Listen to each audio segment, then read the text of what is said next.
Te mandei, Rodrigo. Bom dia, petroleiros, bom dia, petroleiras. 16/7/2020, 9 horas da manhã. Estamos aqui no debate, uma live de debate da mesa 3 do 18º Confub. Essa live é de lançamento de um livro, Desinvestimento e Desregulação da Indústria de Óleo e Gás, o caso brasileiro e as lições internacionais. Nós contaremos aqui nessa live com 3 grandes pesquisadores, William Nozick, Rodrigo Leão e Eduardo Pinto. Essa live ela é bastante importante para todos nós, como petroleiros, também como debatedores da sociedade, formadores de opinião. Primeiramente, eu gostaria de agradecer a oportunidade de estar direcionando aqui intermediando aqui essa live. Primeiramente, parabenizando o David Barcelar, que é o novo coordenador da FUP, Mário Dalzotti e o Alex, do Sindicato Paraná Santa Catarina, e Paulo Neves e Fafá Viana, da CTB. Agradeço pela oportunidade. Interessante, a gente ontem teve uma live muito importante, histórica para a gente, que foi a fala do presidente Lula. E uma das coisas que ele colocou ali me chamou muita atenção, né, além do desmonte da Petrobras, que aí ele enxergava a Petrobras como indutora do desenvolvimento nacional, o carro-chefe, que ia puxar as outras indústrias, a indústria naval, petroquímica, né? E hoje ela é uma mera exportadora de petróleo, quer se colocar como mera exportadora de petróleo. E aí, uma das lições que ele coloca para a gente é que a gente tem que fazer o debate com a sociedade. Chamar todo mundo para debater, seja no grupo de WhatsApp da família, na universidade, nos fóruns das redes sociais, onde a gente tiver oportunidade, quem tiver esse uniformezinho aqui laranja tem que ter as condições mínimas para poder fazer esse debate. Então, eu coloco aqui a primeira parte da nossa live aqui era explicar um pouco, não só anunciar esse livro, essa coletânea de artigos, como também falar um pouco da história do INEP. Para quem não sabe, o INEP foi aprovado, a fundação do INEP foi aprovada no Confub 2017, em 2018 ela foi fundada, né? O objetivo dela é fomentar pesquisas acadêmicas, elaboração de livros, relatórios, palestras, minicursos, né? No que o seu foco é a agenda de petróleo, gás e biocombustíveis. Eu gostaria de já começar falando um pouquinho do currículo dos nossos pesquisadores. O William Nozick, que é o coordenador técnico do INEP, professor da Fundação Escola de Sociologia e Política de São Paulo. Rodrigo Leão, coordenador técnico do INEP, pesquisador visitante na Universidade Federal da Bahia. Eduardo Pinto, pesquisador do INEP e professor de Economia da UFRJ. Então, William, fazer uma pergunta para você, sendo bem direto. Qual a importância do INEP nessa agenda do petróleo e gás no Brasil? E, por gentileza, fale alguma coisa das últimas ações que foram feitas no INEP no ano passado. Bom dia, Jorge. Bom dia a todos que nos assistem. Eduardo, Rodrigo, é um imenso prazer, mais uma vez, o INEP estar com vocês no Congresso da FUP, dessa vez, por força da circunstância, à distância, mas sempre com o espírito tão próprio dos petroleiros, que é o de se reinventar e o de inovar para que a gente possa conseguir seguir fazendo a nossa resistência em defesa de um setor, como você disse, Jorge, tão fundamental para o desenvolvimento econômico, industrial, tecnológico no Brasil, né? Exatamente com essa perspectiva que o INEP vem trabalhando. Em primeiro lugar, eu queria lembrar só um elemento de natureza histórica da construção do INEP, até porque ele tem toda a relação com o livro que a gente vai lançar aqui hoje. O INEP ele nasceu na virada de 2016 para 2017 por uma iniciativa da Federação Única dos Petroleiros, que naquele momento nos provocou a fazer um acompanhamento mais sistemático, um monitoramento mais permanente das mudanças que estavam acontecendo na estratégia da Petrobras, né? Nós congregamos um conjunto de pesquisadores, de parceiros, e desde então a gente vem acompanhando o que se passa no setor com uma perspectiva específica, Jorge. Em geral, os institutos de pesquisa que tratam dessa pauta, que tratam de petróleo, gás, biocombustíveis, ou eles estão diretamente ligados à universidade, ou eles estão muito intimamente próximos aos interesses da indústria petrolífera. E o INEP ele pretende ser uma voz da sociedade civil, tratando desse tema e fazendo aí um acompanhamento técnico e sistemático do que vem acontecendo no setor, tanto no mundo quanto, em particular, no Brasil, né? Desde então, a gente se consolidou sob forma de um instituto de pesquisa em 2018 e nos últimos 3 anos temos, então, produzido aí um conjunto de elaborações, de reflexões, e eu vou compartilhar com vocês, em linhas gerais, aquilo que nós realizamos aí em 2019. Eu sei que a gente já está no meio de 2020, esse semestre o INEP também já teve uma série de atividades, mas aqui eu vou apresentar o balanço do último ano, que se consolida com a publicação desse livro que o Rodrigo vai apresentar na sequência para vocês. Então, eu vou pedir, por favor, para passar para a próxima lâmina. Aí, basicamente, Jorge, em 2019, o INEP aí teve uma atuação muito intensa no debate público, no debate de formação da opinião sobre o setor e sobre a Petrobras. Nós publicamos 56 artigos de conjuntura nos mais diversos meios de comunicação. Temos aí o nosso time de pesquisadores, que hoje está trabalhando em temas relacionados à transição da matriz energética, mas que, ao longo de 2019, trabalhou em diversas frentes. Nós produzimos aí 8 grandes relatórios de pesquisa.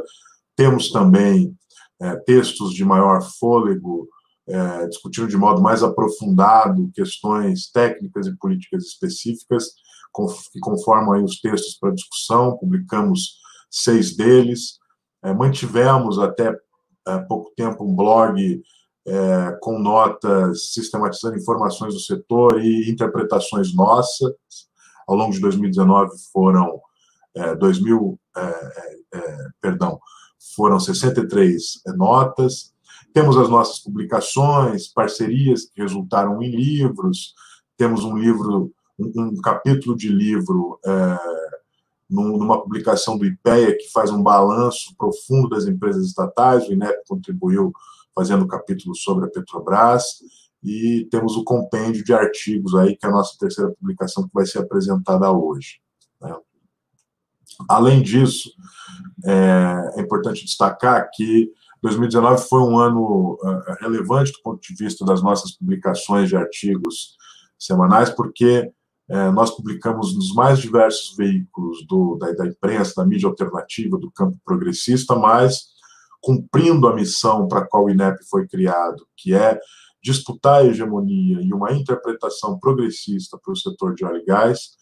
E 2019 também foi um ano interessante, porque nós avançamos em direção a outros veículos da imprensa tradicional. Nessa apresentação, pode passar, por favor, Rodrigo, tem a lista aí do conjunto dos artigos e veículos dos quais nós publicamos os nossos textos. A gente vai deixar essa apresentação disponível para vocês, aí, para que ela sirva como uma espécie de catálogo, onde vocês possam visualizar tudo aquilo que a gente produziu e consultar, que é o nosso objetivo maior. E, como eu estava dizendo, a gente, para usar a expressão aí da moda, esse ano conseguiu, num certo sentido, furar a bolha. A inserção dos artigos semanais do INEP aumentou. Os artigos foram publicados e republicados, como eu tinha dito, em praticamente todos os veículos da mídia alternativa ou progressista, e nós aprofundamos a nossa inserção na mídia tradicional, na mídia hegemônica, e nos tornamos interlocutores aí de publicações como o Valor, o Globo, até mesmo a Veja, consultou o INEP, o Estadão, a Folha, e outros jornais ao longo desse período. Pode passar, Rodrigo, por favor. Aí tem a lista que eu estava dizendo para vocês. Pode passar. Eu não vou detalhar aqui o conjunto dos artigos, mas ela está ali para consulta, né? Então, aí tem os veículos onde a gente produziu as nossas inserções. Também participamos, além dos nossos artigos, participamos com entrevistas de programas de afiliadas da TV Globo, de outras rádios, programas de TV do Le Monde Diplomatique, e também uma parte, ou alguns dos nossos artigos foram publicados em outras línguas, né? A gente tem publicações de textos nossos que foram traduzidos para o inglês, para o espanhol, para o francês, e até em 2019, textos do INEP na imprensa alemã foram publicados. Pode passar, Rodrigo. Depois aí tem esse conjunto de indicações dos veículos pelos quais a gente passou. Na sequência, tem o conjunto de notas do blog que foram publicadas, também esse ano, as mais de 60 notas. Né? Como eu disse, a gente trabalha no debate de conjuntura, mas a gente também tem uma frente de pesquisa permanente, onde a gente aprofunda temas que são importantes para o setor. E aí, esse ano, nós avançamos numa pesquisa sobre as rendas fiscais da exploração petroleira, com a Carla Borges, o Eduardo Costa Pinto, que a gente vai ter oportunidade de ouvir falar, tem realizado pesquisas sobre os impactos econômicos do investimento e do desinvestimento na Petrobras. Ele avançou nessa pesquisa, que tem insumos importantes para o livro que ele vai apresentar. Temos aí também uma frente que pesquisou o papel da Transpetro, com esse espírito de monitorar o desmonte da Petrobras. O Henrique Jäger fez um acompanhamento mais minucioso dos desafios impostos para o segmento de transporte e logística. Temos acompanhado o cenário mais amplo do ponto de vista geopolítico, com o professor José Luiz Fiori, que tem aí uma pesquisa, um relatório que nos foi entregue sobre o desmonte do Estado e o avanço do programa neoliberal, que serve como pano de fundo para o próprio desmonte da Petrobras. No bojo do debate sobre as mudanças na política de preços, nós produzimos aí uma reflexão bastante profunda com o Zé Sérgio Gabrielli, ex-presidente da Petrobras. A nossa ideia é publicar um livro sobre a história dos preços na indústria do petróleo, tanto do ponto de vista geopolítico, quanto do ponto de vista dos seus impactos macro e microeconômicos, e consolidamos as pesquisas que a gente vem fazendo desde o início no INEP sobre os casos de corrupção no setor e, particularmente, sobre como a Operação Lava Jato impactou o Brasil e a Petrobras. Né? Além disso, como eu havia dito, nós fizemos uma parceria, participamos de uma parceria com o IPEA, e publicamos um capítulo de um livro contando a história da Petrobras, a história da exploração e produção offshore, e esse documento foi produzido pelo Rodrigo com a minha ajuda. Desculpa, gente. Além disso, nós temos os textos para discussão mais aprofundados. Aí eles passaram pela análise da estratégia e da ação estatal dos militares no setor. Republicamos um texto clássico que trata de questões geopolíticas e de mudanças no sistema mundial, do professor José Luiz Fiori. Avançamos aí na interpretação da economia política dos preços, na distribuição da renda petroleira, enfim, em temas aí de impacto geopolítico, histórico e macroeconômico, que compõem os nossos textos para discussão, e todos eles estão disponíveis no site do INEP, inep.org.br. Os textos, os livros, as notas de conjuntura. Eu já aproveito para convidá-los todos para acessarem o site, porque lá tem disponível gratuitamente todo o nosso material. Né? Publicamos aí o nosso livro de balanço e de sistematização dos artigos de 2018, o ano passado, 2019, que foi o Geopolítica e Estratégia de Petróleo, o livro de empresas estatais do IPEA, que eu já fiz menção, e, enfim, também é da natureza do INEP, aí uma terceira frente de atuação, que é assessorar a FUP nas mais diversas demandas que ela tem. Então, nós acompanhamos seminários em sindicatos, congressos, locais, congressos estaduais, audiências públicas municipais e estaduais, e junto à Câmara e ao Senado.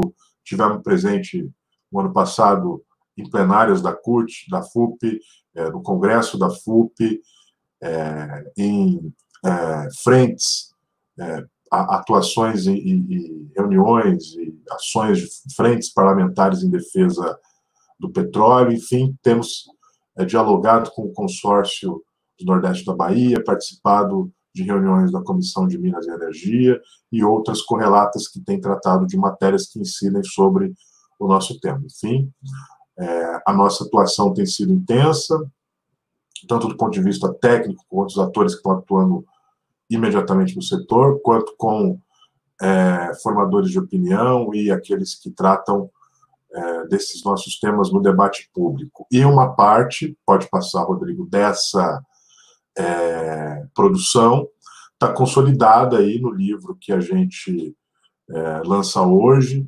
É uma quarta publicação do INEP, uma terceira em forma de livro, que é o desinvestimento e desregulação da indústria de óleo e gás. Então, ele segue a lógica de ser uma síntese de uma parte daquilo que a gente produziu e que eu relatei aqui muito brevemente ao longo do ano, e com o espírito de organizar a maneira como a gente participou do debate e sintetizar a nossa opinião sobre essa quadra histórica tão complexa em que o Brasil e a Petrobras tomam medidas tão distintas daquelas que vêm sendo adotadas por demais países e empresas, em que a proteção e a ampliação dos investimentos tem sido a característica, sobretudo nesse cenário de incertezas em que a gente vive. Mas eu não vou me adiantar sobre esse ponto.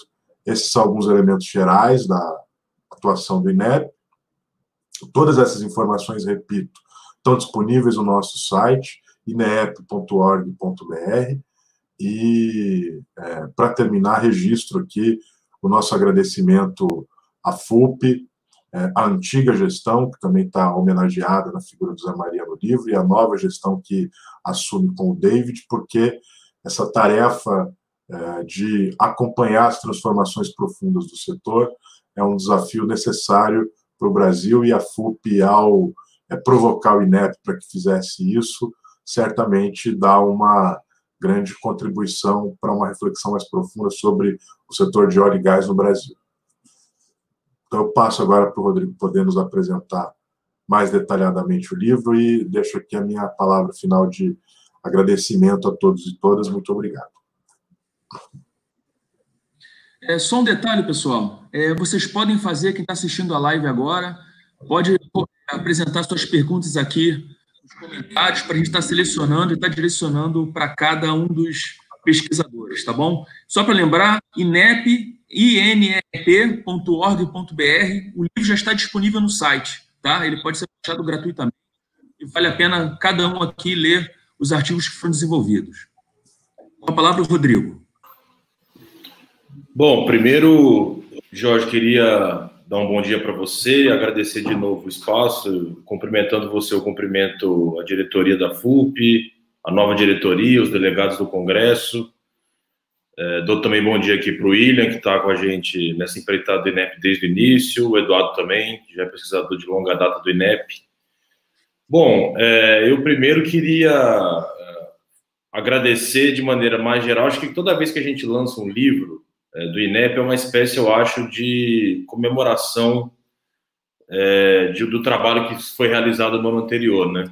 Como o William falou, o livro geralmente ele consiste numa coletânea dos principais artigos, ou dos artigos que a gente avalia que foram mais importantes, fizeram debates mais importantes no ano anterior, e eu acho que os artigos são, de alguma maneira, uma espécie de produto que atende não só a sociedade, a mídia, mas atende principalmente ao petroleiro. É uma publicação que é um tipo de produção que é geralmente relativamente curta e o objetivo é sempre que todos possam acessar, ler e com isso ajudar na formação e no debate público do setor petróleo, como bem disse o William, é um pouco um espírito do INEP. Então, acho que esse é o primeiro recado que eu queria dar para vocês. É sempre uma satisfação, um momento, eu acho, a gente, de alguma maneira, por um lado, prestar conta do trabalho que foi feito, que tem sido feito. Acho que o William fez um excelente resumo das principais atividades que a gente realizou no ano passado. E, por outro lado, é uma espécie também de comemoração. Acho que é uma forma da gente consolidar tudo que tem sido realizado no ano anterior. Bom, então eu vou agora tentar passar para vocês aqui um pouco o que é o livro, como é que ele está organizado, para tentar ver se eu consigo, de alguma maneira, aguçar as pessoas a lerem e a se animarem com o livro. Bom, gente, então, como o William falou, o título dele é Desinvestimento e Desregulação da Indústria de Óleo e Gás, o caso brasileiro e as lições internacionais. Quando a gente passa aqui pelo livro, eu vou tentar mostrar rapidamente o sumário. A gente tem um prefácio inicial. Esse prefácio esse ano foi escrito pelo senador Jean Paul Prats. Aproveito aqui já para fazer um agradecimento a ele. Tem sido uma figura fundamental no debate público da indústria do petróleo e tem sido uma figura fundamental para tentar conter, vamos dizer assim, a tentativa de fazer uma ruptura da indústria do petróleo frente ao que vinha acontecendo até meados da década passada.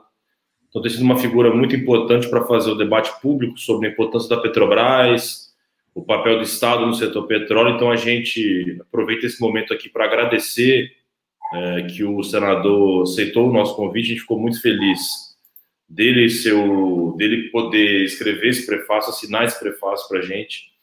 Então, ele faz no prefácio um pouco uma discussão mais geral da indústria do petróleo, tentando relacionar esses problemas e esses retrocessos que estão acontecendo hoje, dialogando um pouco com o que o livro traz, né? Então, é um prefácio interessante, acho que todo mundo deveria ler. Bom, depois tem uma apresentação meio geral do livro, para as pessoas entenderem qual é a composição, o que está sendo discutido, qual é o debate principal que está colocado no livro.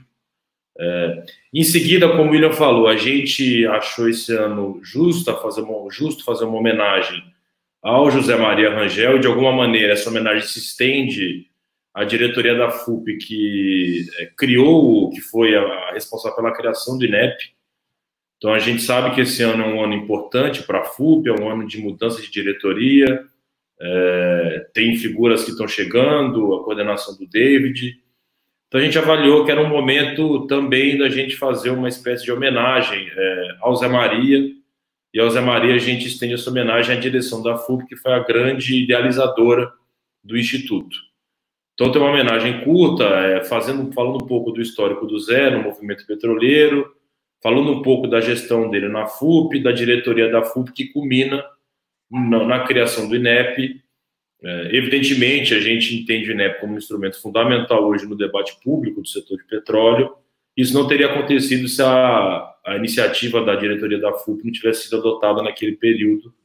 Então, tem aí uma curta homenagem que acho que não é só minha, do William, de todos os pesquisadores do INEP, um pouco de dizendo que a gente é muito grato pela iniciativa e pela oportunidade que a gente está tendo hoje de trabalhar no INEP. Bom, seguindo aqui o livro, tem uma primeira parte que a gente faz uma discussão mais geral um pouco do desinvestimento como novo eixo estratégico da Petrobras. Eu acho que o Eduardo vai tratar um pouco mais detalhadamente disso, eu não vou aqui me estender muito. Mas qual que é a ideia dessa primeira sessão, que está organizada em 3 grandes blocos, né? É mostrar primeiro um pouco o seguinte, para além do desinvestimento, e esse é um tema sempre muito falado na grande mídia, tem um debate importante sobre isso, o que a gente trata dos investimentos não é simplesmente a venda de um ativo ou outro, que seria até um processo que ocorre na indústria do petróleo muitas vezes. É o desinvestimento como eixo de atuação da companhia. Esse é o ponto, eu acho, central do debate que o INEP faz. O desinvestimento não é simplesmente a ação da Petrobras decidir vender um ativo ou outro. Ele se transformou no motor da estratégia da empresa. Isso, para a gente, é a grande questão e o grande problema da questão do desinvestimento hoje. A Petrobras coloca como eixo principal nos seus planos de negócio, planos estratégicos, o desinvestimento como se fosse uma espécie de motor da empresa. Então, há uma intenção deliberada de encolhimento da companhia. Essa, para a gente, é a grande questão central, que, do nosso ponto de vista, é um retrocesso significativo para a Petrobras. Então, o primeiro bloco que debate esse tema faz exatamente essa discussão do plano de negócio. Ou seja, a gente tenta um pouco mostrar, do nosso ponto de vista, as incongruências, as tensões e os problemas dessa perspectiva. Qual é o problema de uma empresa que caminha para esse encolhimento? Quando o desinvestimento se transforma não numa ação simplesmente microeconômica, e se transforma num eixo de ação macroeconômico e estratégico, que para a gente é um processo gravíssimo.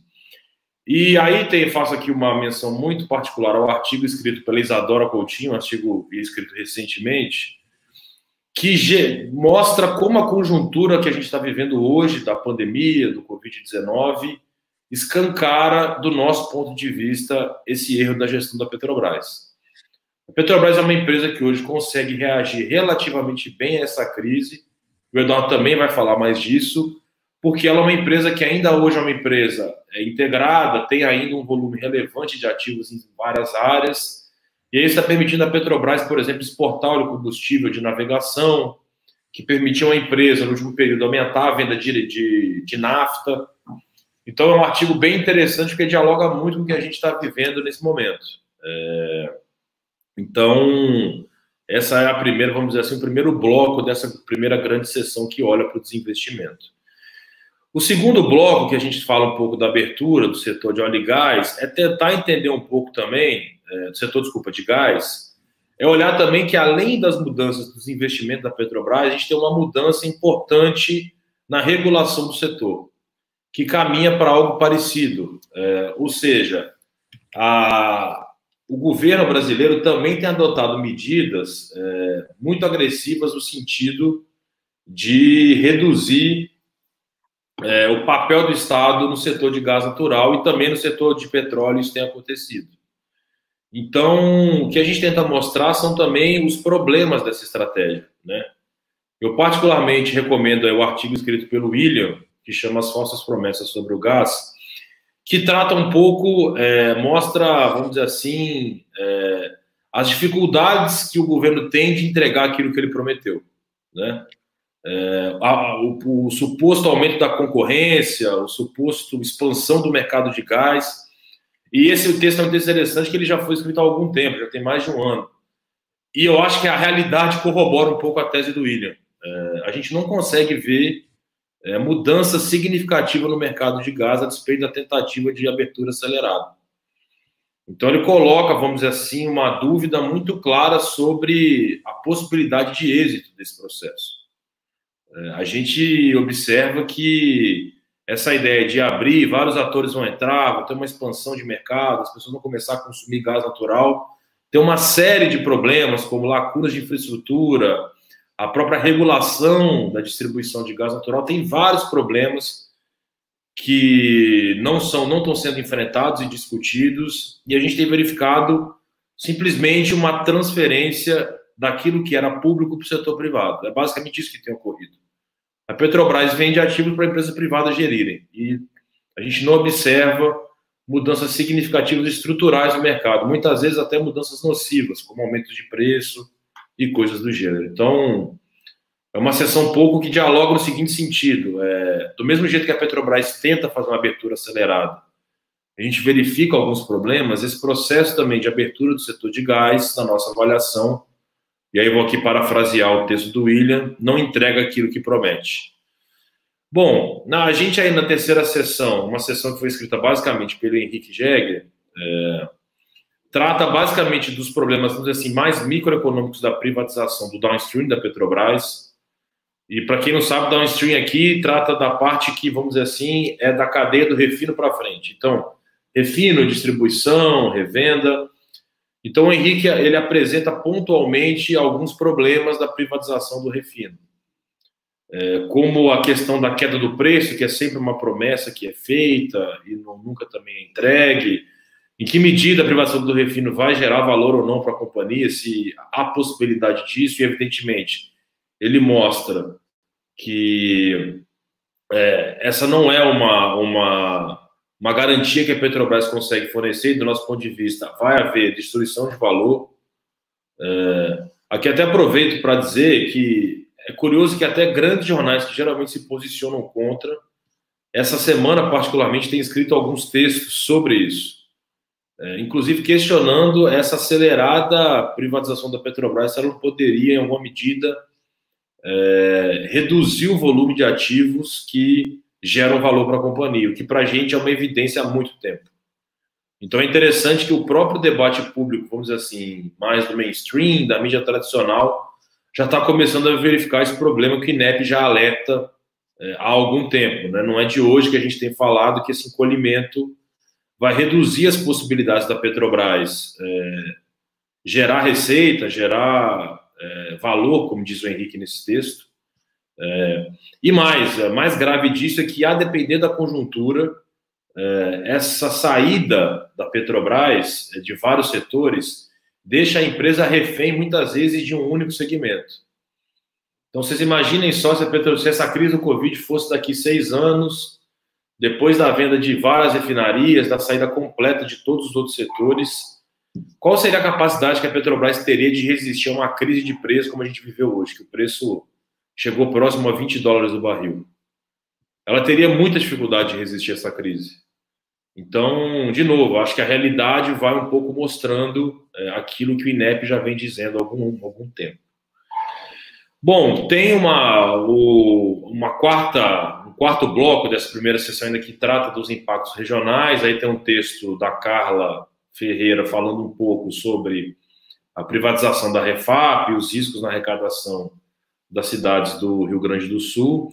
E tem um texto que eu fiz também, que eu acho que é um texto interessante, que discute um pouco como o plano estratégico da Petrobras, para além disso tudo que eu falei para vocês, ele soa como uma espécie de retaliação ao Nordeste. A Petrobras vai praticamente sair integralmente do Nordeste. E eu tento um pouco nesse texto mostrar as consequências desse processo e o papel que a Petrobras teve, a importância que o Nordeste tem para a Petrobras. Aproveito aqui para recomendar também, tem um recente texto para discussão que está no site também, que eu mais a Isadora, nós fazemos um balanço histórico da Petrobras no Nordeste. E a gente mostra um pouco como a história da Petrobras está muito ligada ao Nordeste. Desde a entrada do refino, desde a primeira descoberta de petróleo, tanto em terra quanto no mar, os processos de diversificação na indústria petroquímica, na indústria de fertilizantes, tudo isso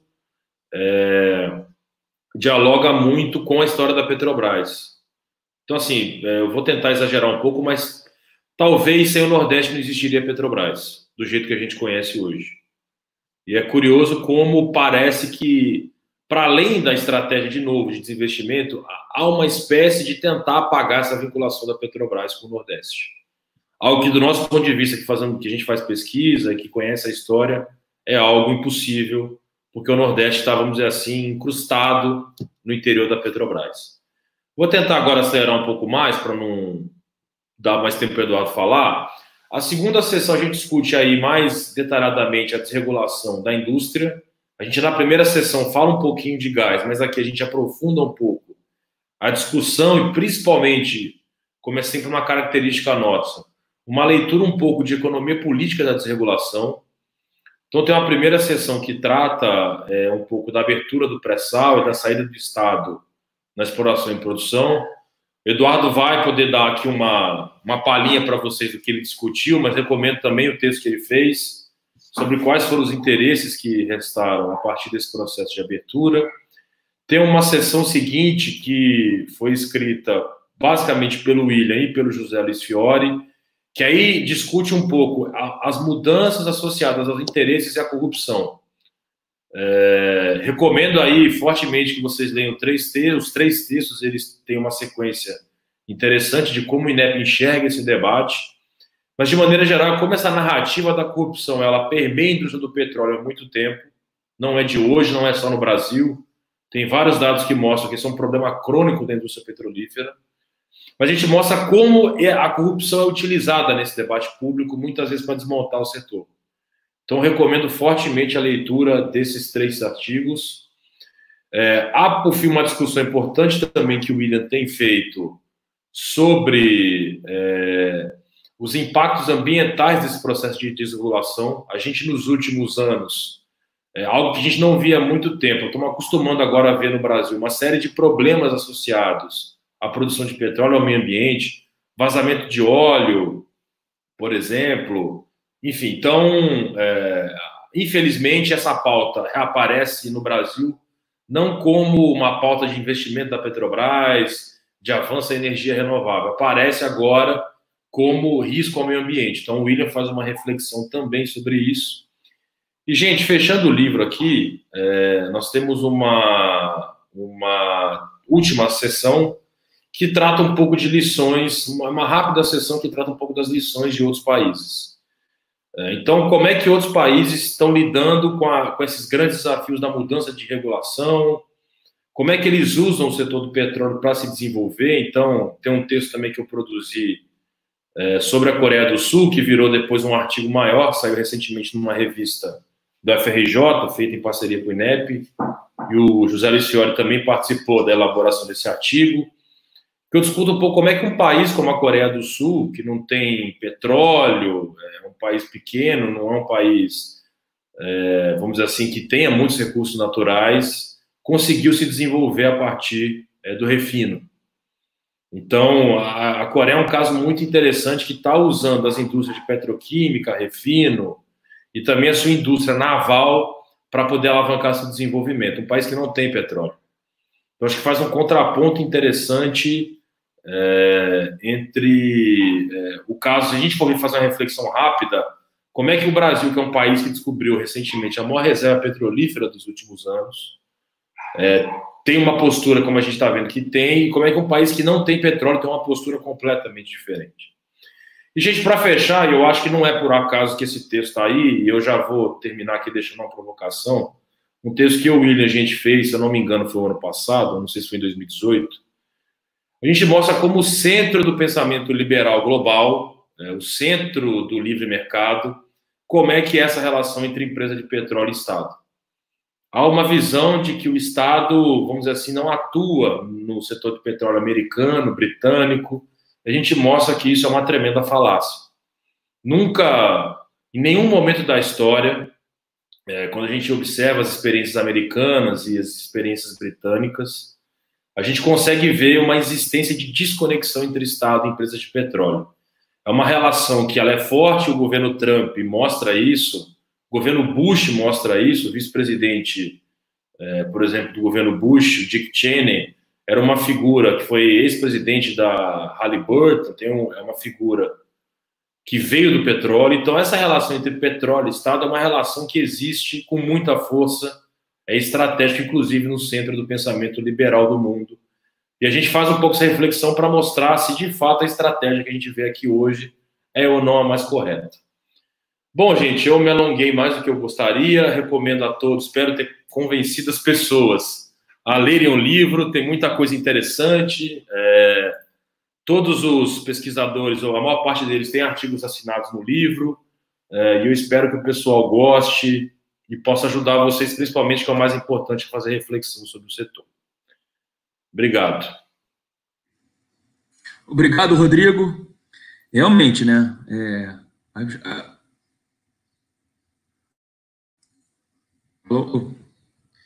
Então, Rodrigo, obrigado aí pela explicação do livro, a estrutura do livro. Acho que é fundamental o pessoal saber um pouco mais como o livro está estruturado.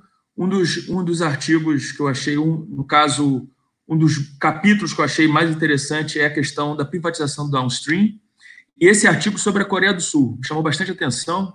Eu acho que recomendo também que façam a leitura, pelo menos, desses artigos aí. Eu tenho visto aqui alguns comentários no YouTube e no Facebook. O Jorge Nascimento, no Facebook, gostaria de adquirir este livro, pois tem tudo a ver com o risco da história. Parabéns, autores. E o Zé Maria. Jorge Nascimento, inep.org.br, e lá tem o link para o livro, para você baixar esse livro gratuitamente. Eu estou vendo também aqui vários comentários aqui da Fátima Viana. Retirar a Petrobras do Nordeste é uma forma de destruir a identidade e vinculação simbólica da sociedade com a estatal. Muito bom. O David também solicita aqui que o pessoal dê like no vídeo, também que compartilhe também, assim como Cláudio Nunes fez isso. Leonardo Urpe, é o absurdo da privatização da Petrobras, realmente é um absurdo. Antônio Rivas, parabéns à FUP pela criação do INEP, que tem realizado estudos e produzido conteúdos fundamentais para enfrentarmos os desafios atuais.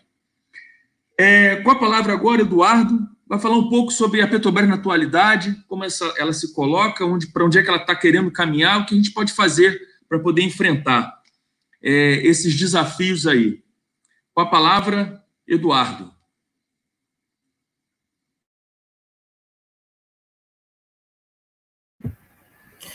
Bom dia a todos, bom dia Rodrigo, bom dia William, bom dia George, bom dia aos petroleiros e às petroleiras que estamos assistindo agora e também os não petroleiros e não petroleiras também que estamos assistindo agora.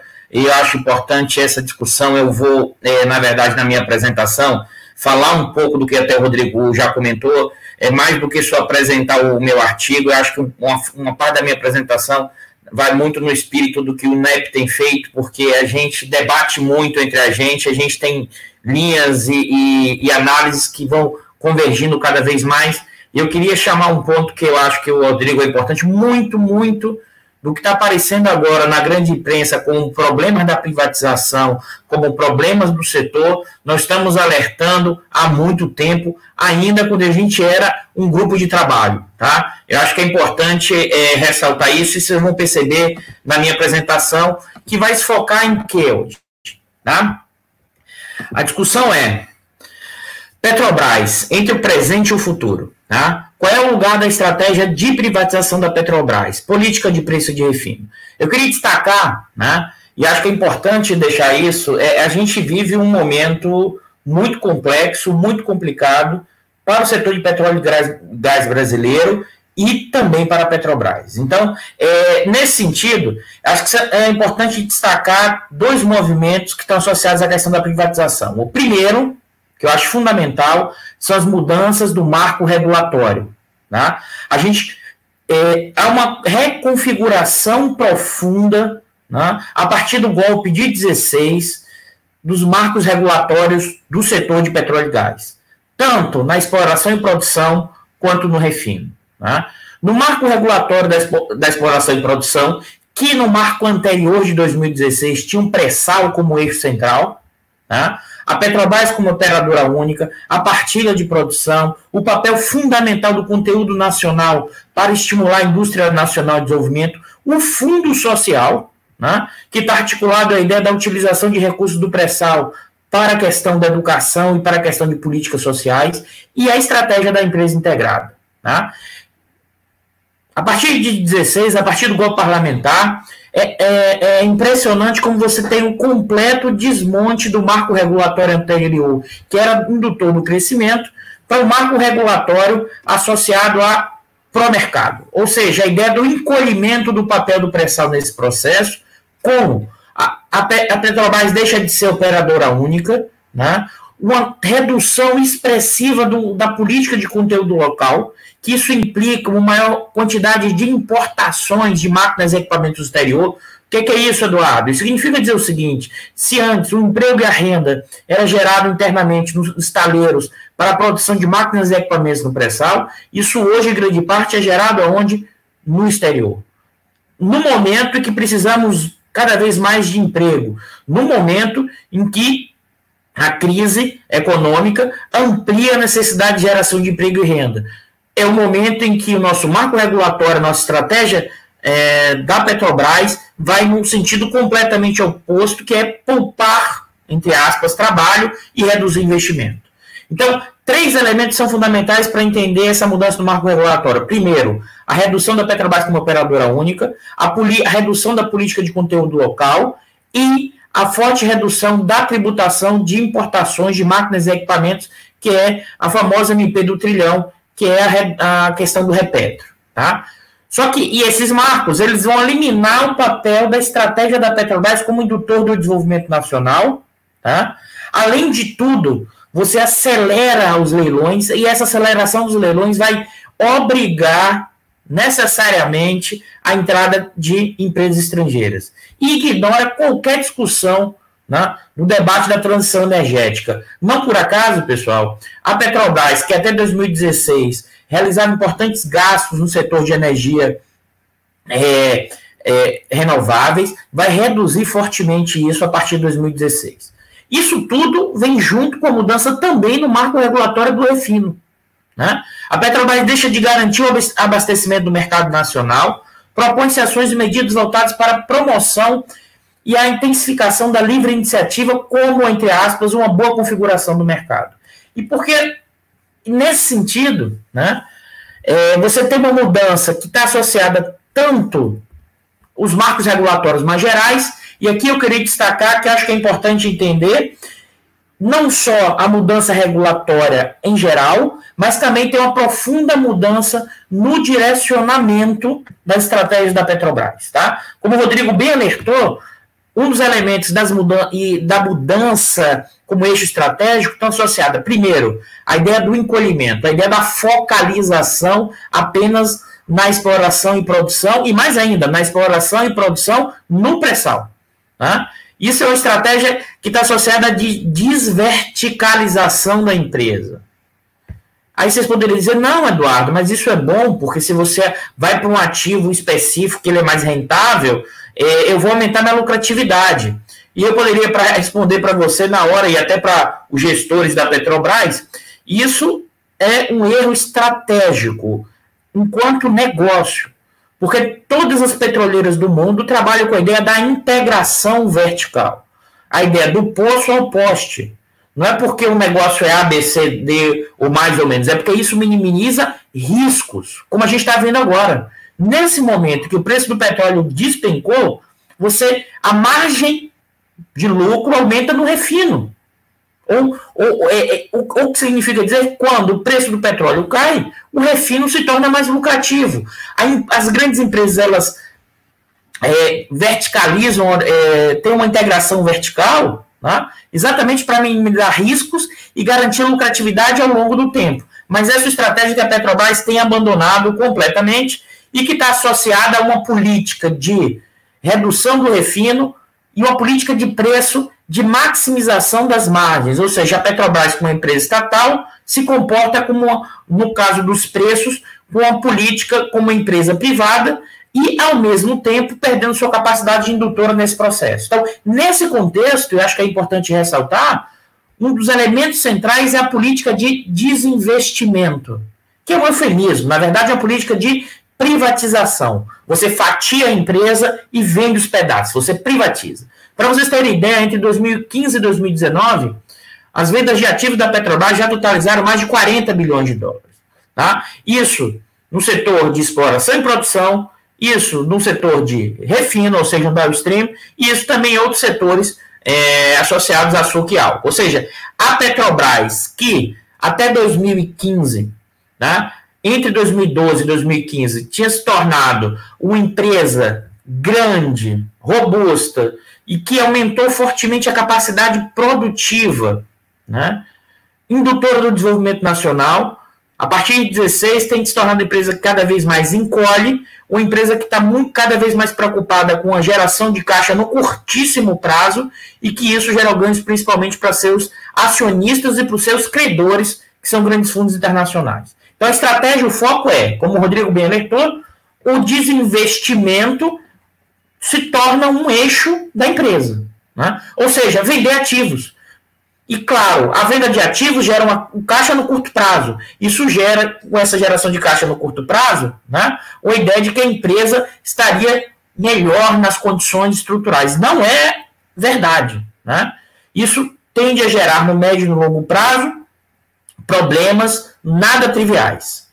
Então, as transições concluídas, a TAG, o campo de Tartaruga, os campos terrestres, a BR distribuidora, né? É impressionante, e da fase atual, que é os ativos em desinvestimento, e aqui eu queria ressaltar principalmente a questão do refino, que é o ponto que a gente vai voltar mais no final dessa apresentação. Mas aqui, aí vocês poderiam perguntar também, que é um tema importantíssimo que a gente tem discutido no INEP, que é a geopolítica do desinvestimento. Por que a questão da geopolítica é um elemento fundamental?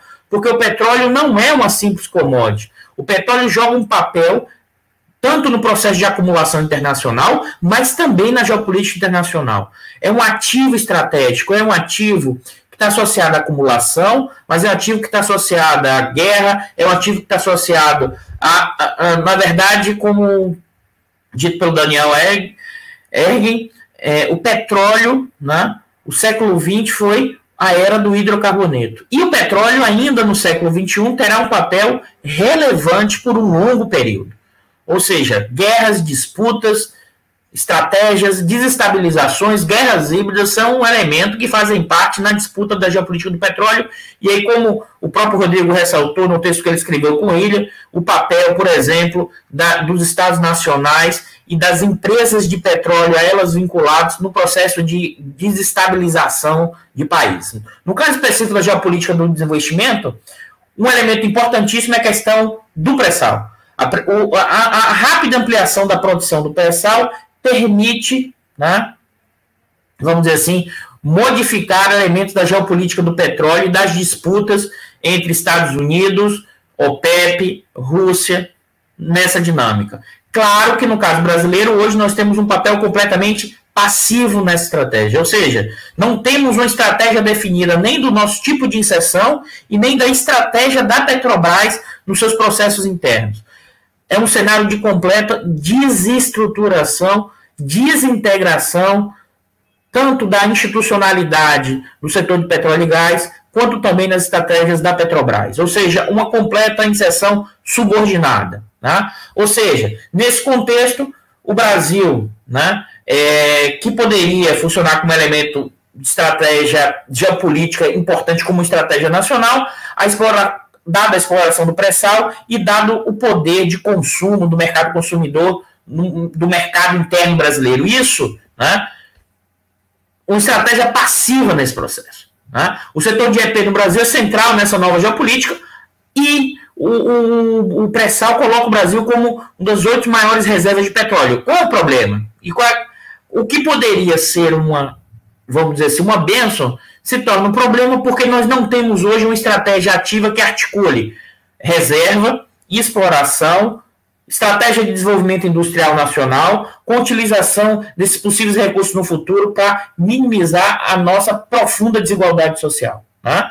O que a Petrobras se colocou e o governo atual e o governo anterior, ou seja, o governo Bolsonaro é a continuação do tema. Eu queria fazer um alerta aqui: o Bolsonaro não é a causa da crise, o Bolsonaro é a infecção oportunista que se apropriou de um corpo doente. E esse corpo doente é o Brasil, que desmancha, porque nossos setores dominantes desembarcaram desse país, né? E nesse sentido, a desregulamentação do setor do petróleo e gás é exatamente esse processo, e esse papel menor que a Petrobras exerce é fruto dessa dinâmica em curso desde 2016. Né? Essa inserção subordinada, posso até avançar mais um pouquinho, uma estratégia que minimiza, que reduz a capacidade, né, da utilização do recurso estratégico do pré-sal, da utilização do recurso estratégico que é o mercado de petróleo brasileiro, de refino, e mais ainda, você sai de uma estratégia da utilização do recurso natural como uma estratégia de desenvolvimento nacional, ou seja, você reduz o que foi o nacionalismo energético construído de 2003 até 2015 para uma lógica de que por si só o mercado resolve, que por si só basta a desregulamentação que esse processo avança. Né? Então esse é o panorama da geopolítica e da questão da geopolítica do desinvestimento, ou seja, um papel passivo que estamos nos inserindo de um mercado que é completamente marcado pela geopolítica. No plano das diretrizes do desenvolvimento da Petrobras, estrito senso, e aqui eu vou voltar, eu sei que isso aqui eu lembro das nossas primeiras apresentações, Rodrigo, e William, que é o mito, a estratégia do mito, desde 2016, construído para legitimar a estratégia da Petrobras em curso, que é a ideia da corrupção como elemento que quebrou a empresa, a alta dívida como um problema estrutural e a ideia da empresa enxuta. Então isso desembarcou, isso gerou uma estratégia em curso desde o Pedro Parente e que continua e permanece no Castelo Branco, da ideia que a desalavancagem é positiva, você precisaria de uma recuperação de solidez financeira enorme, que isso implica em quê? Uma meta de relação dívida-EBITDA muito baixa, o que significa dizer o seguinte: precisamos vender ativos para pagar dívida, como se isso fosse resolver todos os problemas. E para isso, você necessitaria vender ativos, tá? E isso é o oposto do que era a estratégia anterior, como a Petrobras como indutor do desenvolvimento nacional. Se até então, nos seus planos de negócio, o papel da Petrobras como estímulo e dinamismo ao desenvolvimento tecnológico, que implicava expansão macroeconômica, expansão tecnológica e geração de emprego e renda, isso hoje está completamente rompido, desestruturado, e é um alerta que a gente do INEP faz desde 2016 e os impactos estão ficando cada vez mais visíveis. Isso para quê? Para entrar na discussão do mercado de refino. Eu queria ressaltar aqui que a questão do mercado de refino, ela está inclusive na origem do nascimento da Petrobras. A Petrobras nasce para garantir, né, o abastecimento, o recurso estratégico do abastecimento todo o território nacional. Tá? Ao mesmo tempo, o mercado de refino brasileiro e a demanda por refino brasileiro é um mercado significativo, e ao mesmo tempo a gente observa que desde 2016, né, com a política de preço da Petrobras e com a estratégia em curso, né, você tem uma redução da utilização das refinarias, que isso implicou o quê? Um forte aumento das importações de derivados, mas não pela Petrobras, mas pelos importadores privados. Ou seja, ainda, mesmo hoje, no meio dessa pandemia, continuamos importando gasolina e diesel, principalmente das refinarias norte-americanas. Não é mera coincidência geopolítica, tá? Do impeachment, do golpe de 16, da questão do setor de petróleo e gás e do aumento da participação expressiva da venda de derivados das refinarias norte-americanas para o Brasil e da nossa estratégia de baixa utilização das nossas refinarias. Tá? E aqui é importante que você tenha uma projeção no futuro, né, de uma demanda da necessidade de aumentar a capacidade produtiva. Né? Isso aqui foi antes da questão da crise, mas ao mesmo tempo, aqui eu acho importante destacar, a nossa estrutura do refino foi construída, tá, para minimizar custo. O que isso significa? Essa é outra coisa que o INEP tem falado há bastante tempo. Isso significa o seguinte: as refinarias foram construídas para atender determinado espaço regional. Né? Ou seja, você não tem uma articulação como de dutos e de ligação, por exemplo, como nos Estados Unidos. O que significa dizer que uma refinaria não concorre com a outra, ela foi feita para atender o mercado regional. E como é uma empresa estatal, né, ela não vai maximizar o seu lucro no sentido, não deveria, né, penalizando os consumidores. E por que eu estou querendo ressaltar esse ponto? Porque a privatização das refinarias, você vai ter uma transferência da ideia de um monopólio estatal que é regulado pela sociedade por um monopólio privado regional. Né? A gente já alertava isso há muito tempo, saiu recentemente nos grandes jornais, nas grandes mídias, uma pesquisa da PUC que confirma, né, o que já estamos debatendo há muito tempo. E isso tudo, essa política de privatização, está articulada com a ideia da política de preço de paridade internacional. Né? Para aqueles que estão nos assistindo aqui, a ideia é que a privatização, nesses casos, vai reduzir preço, é uma completa falácia. E mais ainda, eu queria reforçar aqui o papel fundamental no refino, nesse momento, no meio da pandemia. Né? Se vocês observarem o balanço da Petrobras, né, que saiu no primeiro trimestre, que apareceu um prejuízo enorme, um prejuízo contábil, tá? Por causa dos impairments, que eu não vou entrar nessa discussão aqui. Mas se você olha os resultados operacionais, né, ou seja, o lucro operacional, ou se você quiser melhor ainda, o EBITDA, né, ou que é a geração de caixa menos a depreciação menos o quanto você vai pagar de imposto, menos o que você ainda vai pagar antes de pagar, por exemplo, os juros, você aumentou a geração de caixa operacional da empresa no meio da pandemia e no meio da crise. O que explica isso? Né?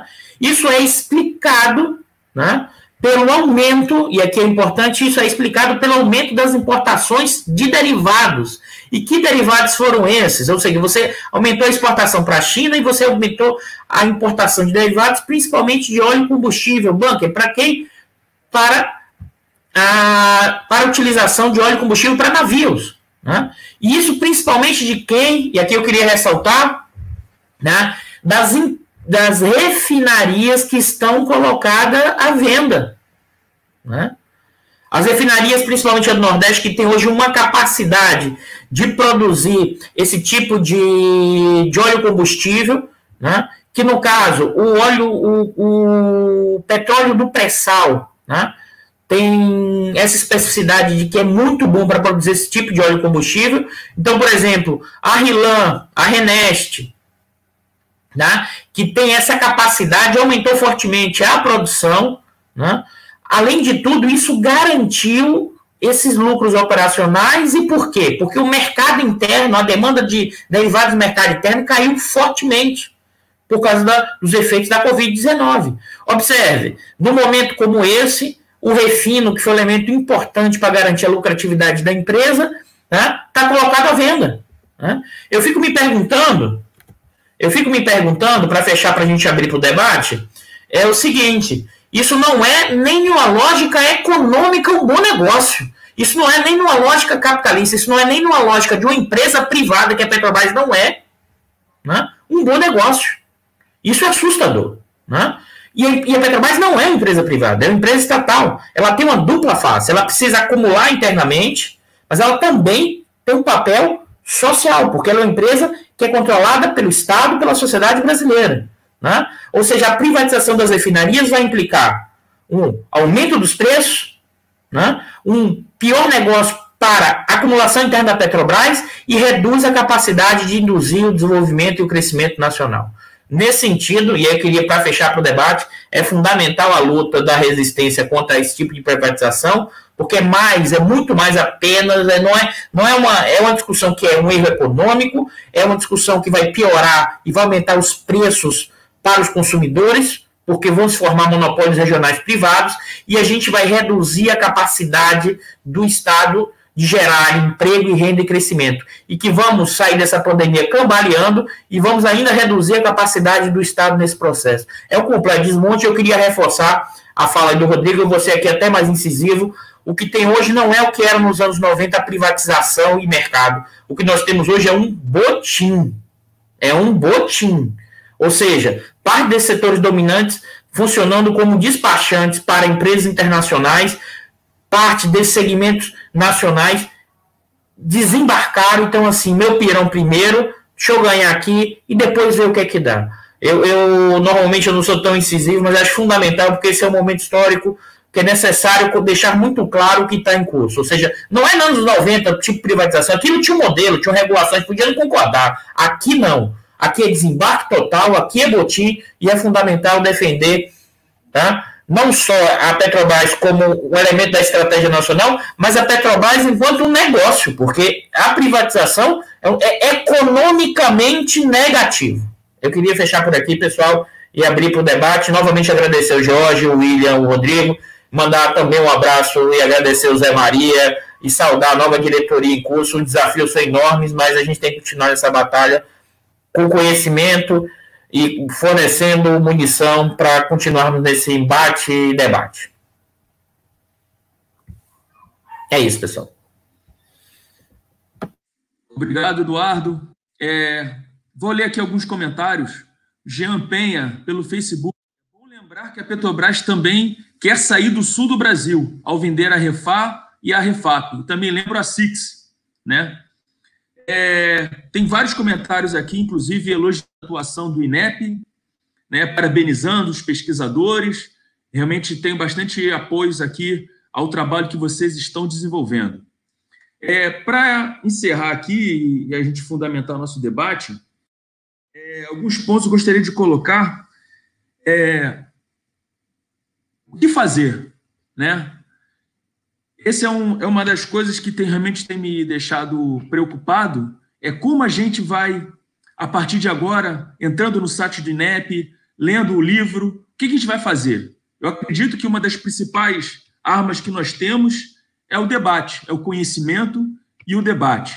E o Lula falou ontem na sua live que a gente não tem que falar só para a gente, não, para nós petroleiros. Temos que falar para o estudante, para o professor, para o economista, para o trabalhador em geral, para o trabalhador do Uber, do que faz a entrega de comida para a gente, né?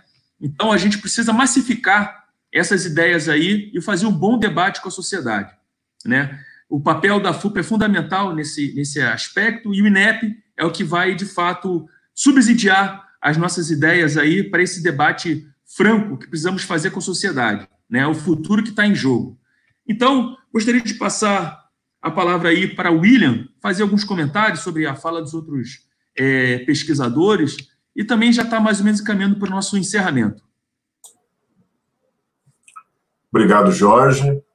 Eu, na verdade, só quero enfatizar o último ponto que o Eduardo muito bem colocou na apresentação dele, que está, num certo sentido, destacado no livro, que é a diferença entre o modelo de privatização dos anos 90 e o modelo em curso agora, né?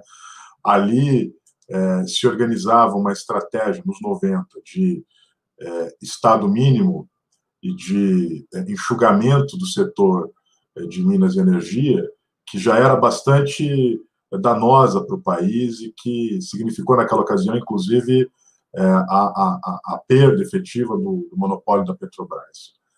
A despeito de todas as características negativas e problemáticas daquela conjuntura, o que está em curso hoje é um desmonte muito mais severo, muito mais dramático.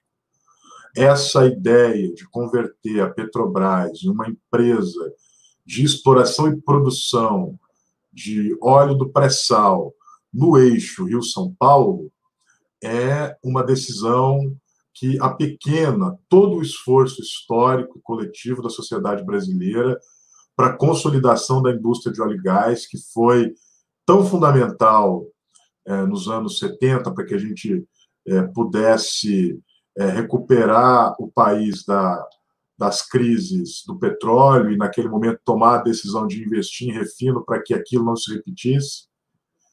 Nos anos 80 e 90, foi essencial para que, a partir da prospecção e das inovações em geologia, nós desenvolvêssemos as condições para que, na década dos 2000, a gente pudesse encontrar esse que é um recurso estratégico incomparável, que é o pré-sal, tá? Então, todo esse esforço está sendo apequenado, todo esse esforço está sendo esvaído pelo ralo, em função de uma leitura ideológica, ultraliberal, descomprometida com o país e que, para além da privatização, da desestatização, está produzindo a desnacionalização de um setor estratégico fundamental para o Brasil. Então, o desafio que se nos põe a conjuntura é muito contundente. A nova direção da FUP tem, como disse o Eduardo, uma tarefa histórica fundamental daqui para diante, como já vem realizando nos últimos anos, que é a de se manter firme e ativa na resistência contra esse desmonte. E o INEP, como aí, braço técnico que ajuda e auxilia, assessora a FUP na produção de informações sobre o setor, está integralmente à disposição para esse desafio. A gente sabe que o que fazer é uma resposta fundamentalmente política, mais do que técnica. O INEP está aqui para subsidiar a FUP nas decisões e nos caminhos que ela vai seguir daqui para diante, e para tentar aí somar esforços, construindo novas perspectivas para que a gente possa ter esse enfrentamento e essa resistência. Lembrando que correlação de forças que trouxe esse projeto de desmonte até aqui, ela foi desfavorável ao campo progressista, mas a luta política é dinâmica, a luta política está em curso, e o fato de termos passado por tantas desesperanças no último período não significa que a correlação de forças não possa ser alterada e que na próxima curva da história a gente não possa recompor aí parte do que foi perdido e recuperar o fôlego para poder continuar enfrentando esse nosso desejo, que é a de construção de um país com desenvolvimento econômico, industrial, tecnológico, que tem a cadeia de óleo e gás e a renda petroleira como potenciais elementos para contribuir para um país mais justo, mais igualitário, mais livre, com maior capacidade de inclusão para todas e todos. Então, reafirmo o compromisso do INEP com esse desafio histórico, com a FUP. Agradeço, Jorge, mais uma vez a oportunidade de a gente estar lançando o livro aqui no Congresso da FUP e desejo a todas e todos um bom congresso, um bom dia, com a certeza de que seguimos juntos na luta em defesa do petróleo, em defesa da Petrobras.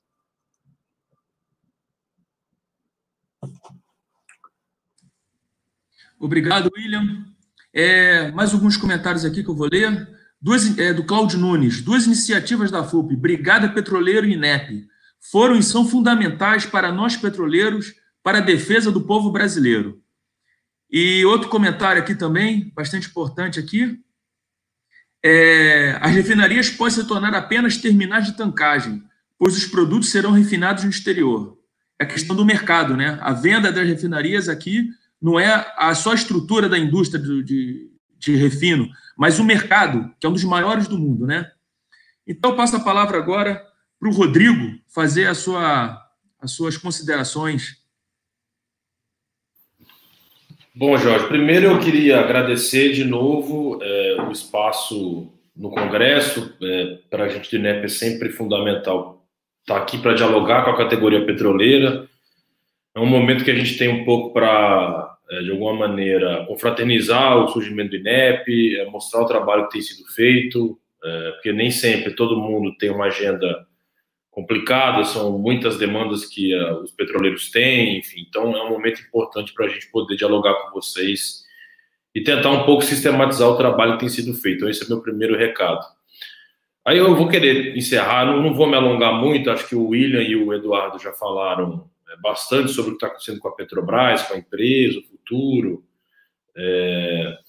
mas eu queria só fechar a gente nos últimos 10 anos, eu acho, a gente viveu várias conjunturas no Brasil, né? Acho que tem um período rico da nossa história, não sei, Eduardo e o William são professores de história, talvez me ajudem aí, mas eu não sei qual período de 10 anos viveu algo tão parecido quanto o Brasil, que a gente saiu do governo popular e tivemos uma queda ilegítima de uma presidente, enfim, e agora assumiu uma figura que indescritível em alguns momentos, assim, parece personagem de ficção, enfim.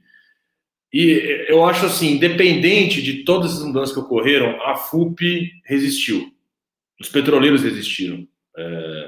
É óbvio que os ataques eles foram imensos, vão continuar sendo, mas acho muito importante deixar esse recado para todos os petroleiros e mais, num período de dificuldade maior que a gente tem vivido hoje, os petroleiros continuam preocupados em se qualificar, em conseguir, de alguma maneira, enfrentar esse debate, não só no ponto de vista da prática, mas no ponto de vista do discurso, da retórica.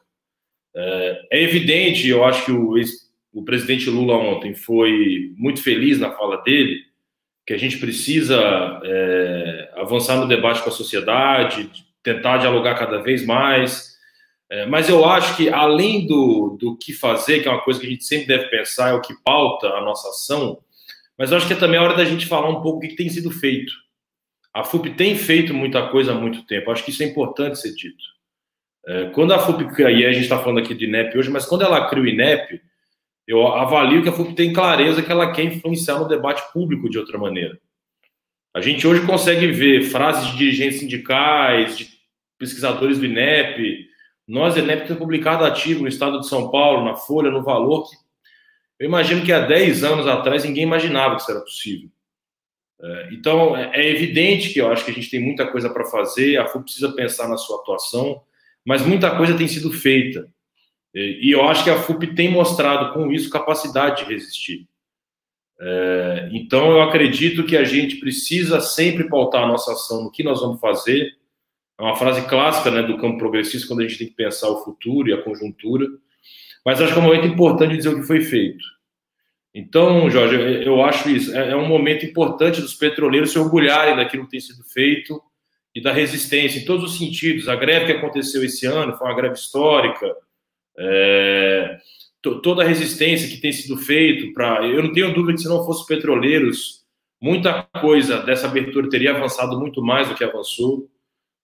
Então, acho que a gente precisa continuar pensando em estratégias, em desafios. Acho que o William tem razão, e isso está muito mais no campo da política que no campo do INEP, mas, de alguma maneira, o INEP tem tentado cumprir um pouco esse papel, de fazer o diálogo, de colocar outros argumentos.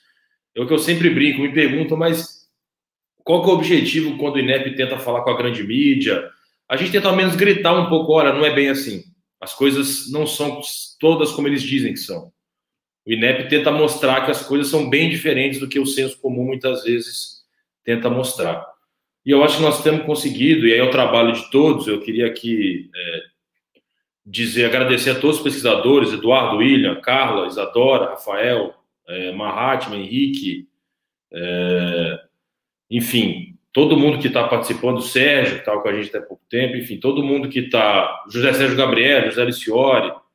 Se eu esquecer de alguém, o Eduardo me complementa aí.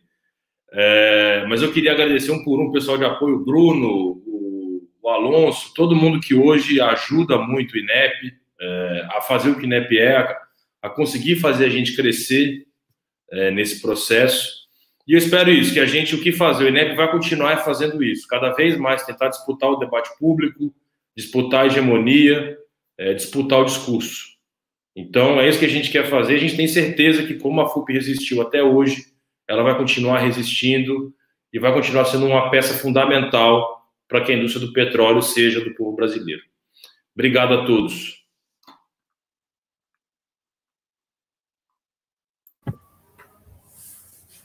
Muito obrigado, Rodrigo. Para encerrar, Eduardo, achei a sua fala muito interessante, bastante dados, informações ali que vão subsidiar realmente o nosso debate com a sociedade.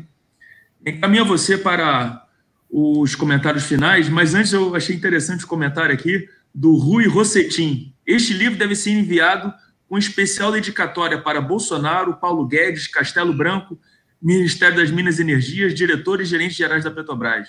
Boa ideia, Rui. Com você, com a palavra, Eduardo. Bom, eu vou, para ser breve, porque acho que o horário já está adiantado, eu vou reforçar um pouco o que eu falei no início, um pouco do que a gente no INEP já tem feito, ainda quando a gente era um grupo de trabalho. Eu lembro que boa parte desses mitos, a discussão da corrupção, como o William já tinha tratado o tempo inteiro, dessa conexão com o externo, a gente vê agora a relação do FBI, né, com a Lava Jato, ou seja, esses elementos que a gente tem desde 2017, sinalizado, apontado, ainda no pequeno grupo, ainda aparecendo como uma posição muito pequena. A gente, é importante que o Rodrigo falou, a gente vê muitas das nossas frases no debate, no grande debate. Então, acho que é isso que é fundamental. As ideias estão chegando e já começa, no meio de uma crise dessa, ter algumas questões. Pô, será que privatizar é isso mesmo? Aí você vê um grupo de pesquisa da PUC que já disse assim, mas não vai gerar um monopólio regional se vender a refinaria? Ou seja, questões que a gente já está batendo e rebatendo aqui, vindo à tona, e até uma pergunta que apareceu, por exemplo, o parecer do CAD sobre o refino, né, é um escárnio. Eu posso dizer e afirmar porque eu não sou especialista nisso, mas eu conversei com um professor especialista, eu já tinha lido e tinha achado, e perguntei para ele o que ele achava, ele é um especialista dessa área de regulação, ele falou, o parecer do CAD que legitima a venda das refinarias é piada aqui. O documento é um negócio... Eu li as 40 páginas. A forma como ele utiliza os argumentos para legitimar é um equívoco total. Tanto é que um dos conselheiros já tinha escrito várias vezes que a tendência é gerar um monopólio regional. E mais ainda que eu queria alertar aqui. que também foi dito. O que está sendo à venda não é apenas a refinaria e estrutura física, é o mercado. O mercado você não tem a capacidade de outros entrantes. Então você está vendendo, além da capacidade física da refinaria, você está vendendo um mercado, que é um ativo enorme. Isso não vai ser precificado.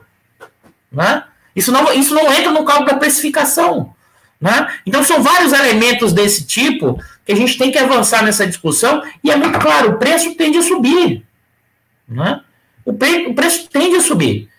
Então, assim, nessa discussão do refino, eu acho que é fundamental, é cada vez mais deixar isso claro, e aí eu queria também agradecer o Rodrigo, o William, nessa tarefa aí que a gente está desde o início, e assim, o que eu posso dizer pessoalmente é que muito me orgulha poder contribuir nesse embate, produzindo dados, informações, tecnicalidade no INEP, para a FUP, para a questão nacional. Por quê? Porque muito me orgulha, porque esse momento, quem está parado, quem está sem fazer nada, ou quem não está se movimentando, também coparticipe dessa destruição que a gente está vivendo. Então, assim, isso pode ser meu depoimento pessoal. Eu tenho muito orgulho de participar dessas atividades, muito orgulho de fazer pesquisa para o INEP e muito orgulho de subsidiar esse embate político, e também muito orgulho de trabalhar com esses pesquisadores e com essa equipe. Assim, isso é o que eu posso dizer nesse momento, e é um momento de realmente dificuldade, como o William bem falou e o Rodrigo. A gente nunca viu na história, Rodrigo, eu posso dizer, pelo menos, não existe nada parecido na história brasileira com essa dimensão que a gente viveu, e ao mesmo tempo não tem nada parecido com o tamanho da crise que a gente vive e do motim que a gente está vivendo desses setores dominantes. Então, assim, ao mesmo tempo, nesse fundo de poço, mas é criar tecnicalidade e elementos e continuar nessa batalha. Então, assim, eu posso fechar novamente aí também agradecer o Zé, o David, que agora assume essa tarefa, e toda a diretoria, e o que realmente do fundo do coração pode dizer muito, me dá muito prazer, orgulho e satisfação estar nessa luta, e eu não tenho dúvida do lado certo. Como a gente vai avançar ou não, mas isso eu não tenho dúvida nenhuma. É isso, pessoal. Então, mais uma vez, obrigado, William, Eduardo, Rodrigo, pelas suas contribuições a essa live, esse congresso histórico, que ele é totalmente diferente dos últimos que ocorreram, mas está sendo muito bom também, estou vendo bastante interação, né, dentro desse congresso, do qual eu estou participando como observador.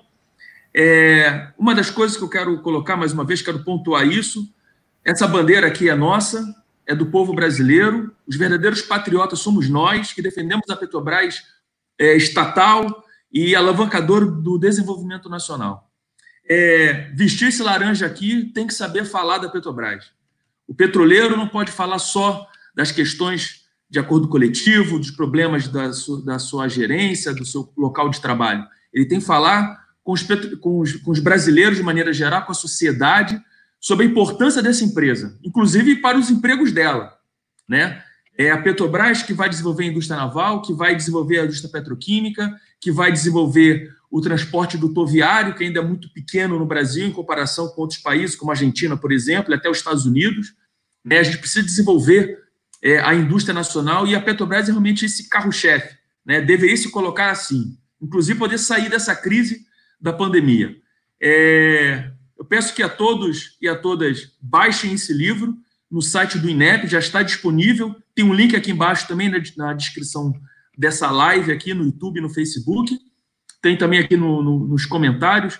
Vejo muitos comentários aqui apoiando. São muitas pessoas, centenas de pessoas assistindo essa live neste momento, e a gente precisa compartilhar para que mais pessoas conheçam o trabalho do INEP, né, através dos pesquisadores Eduardo, William e Rodrigo, e outros também que contribuem, para a gente, de fato, fazer um debate qualificado da importância dessa empresa nacional, né, que é a joia da coroa e orgulho de todos os brasileiros.